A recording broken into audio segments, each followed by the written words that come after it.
குழந்தை பிறப்பு விகிதத்தை அதிகரிக்கவும் திருமணத்தை ஊக்குவிக்கவும் 6 நாட்கள் வித்தியாசமான விடுமுறையை விடுகிறது சீன பல்கலைக்கழகம். இதற்கு ஒரு காரணமும் உள்ளது. மலர்களைக் கண்டு காதலை ரசியுங்கள், அதாவது see the flowers and enjoy romance என்பது ஏப்ரல் 1 முதல் 6 வரையிலான வசந்தகால விடுமுறையின் மைய கருத்தாகும் என்று சிச்சுவான் தென்மேற்கு விமான போக்குவரத்து தொழிற்கல்வி கல்லூரி தெரிவித்துள்ளது. நல்ல மதிப்பெண்களை பெறுவதில் தீவிர கவனம் செலுத்தும் ஒரு நாட்டில் ஒரு சீன பல்கலைக்கழகம் தன்னுடைய மாணவர்களை இடைப்பருவ விடுமுறையின் போது இப்படி மலர்களை ரசித்து காதலில் விழ வலியுறுத்துவது ஒரு வழக்கத்திற்கு மாறான அறிவுறுத்தலாகும். திருமணங்களையும் உள்நாட்டு பொருட்களை வாங்க ஊக்குவிக்கவும் சீன அதிகாரிகள் புதிய வழிகளை தேடி வரும் சூழல்ல இந்த அறிவிப்பு வெளியாகியிருக்கு. பாரம்பரியமான கோடை மற்றும் குளிர்கால விடுமுறைகளுடன் கூடுதலாக பள்ளிகளுக்கு வசந்தகால மற்றும் இலையுதிர்கால விடுமுறைகளை அறிமுகப்படுத்த போவதாக சீனா அறிவித்த சுமார் 2 வாரங்களுக்கு பிறகு ஆசிரியர்களும் மாணவர்களும் புத்தகங்களை ஒதுக்கி வைத்துவிட்டு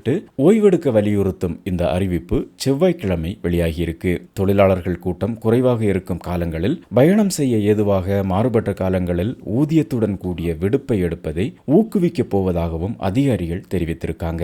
சிச்சுவான் மற்றும் கிழக்கு ஜியாங்சு போன்ற மாகாணங்களும் சுஜோ மற்றும் நான்ஜிங் போன்ற நகரங்களும் வசந்தகால விடுமுறைகளுக்கான திட்டங்களை வெளியிட்டுள்ளது. இவற்றில் பெரும்பாலானவை ஏப்ரல் அல்லது மே மாத தொடக்கத்தில் அமைய பெற்றிருக்கு. 1.4 பில்லியன் மக்கள் தொகையை கொண்ட தன்னுடைய நாட்டில் பயணம் மற்றும் பொழுதுபோக்கு நடவடிக்கைகளை ஊக்குவிப்பதன் மூலம் அந்நாட்டு பொருட்களின் நுகர்வை அதிகரிக்க சீனா முயல்கிறது. அதிகப்படியான ஓய்வு நேரம் மோசமான வகையில் சரிந்து வரக்கூடிய பிறப்பு விகிதத்தை மீட்டெடுக்க உதவும் வகையில் அதிக குழந்தைகள் பிறப்பதற்கான சூழலை உருவாக்கும் என்றும் அதிகாரிகள் நம்புகிறார்கள். 2025ஆம் ஆண்டில் பிறப்பு விகிதம் வரலாறு காணாத அளவிற்கு குறைந்ததால் மக்கள் தொகை தொடர்ந்து 4வது ஆண்டாக சரிவை கண்டிருக்கு சீனாவில். மேலும் மக்கள் தொகை இன்னும் குறையக்கூடும் என்று நிபுணர்கள் எச்சரித்திருக்காங்க. குழந்தைகளுக்கு உகந்த வளர்ச்சியை ஊக்குவிப்பதற்கான வழிகாட்டு நெறிமுறைகளையும் சீனா வெளியிட்டிருக்கு. சீனாவின் அரசு திட்டமிடல் அமைப்பான தேசிய மேம்பாட்டு மற்றும் சீர்திருத்த ஆணையம் வெளியிட்டுள்ள அந்த அறிக்கையில கல்வி, சுகாதாரம், பயணம், விளையாட்டு மற்றும் பொழுதுபோக்கு வரையிலான பல்வேறு துறைகளில் பொது சேவைகளை மேம்படுத்துவதன் மூலம் குழந்தைகளுக்கு உகந்த நகரங்களை உருவாக்க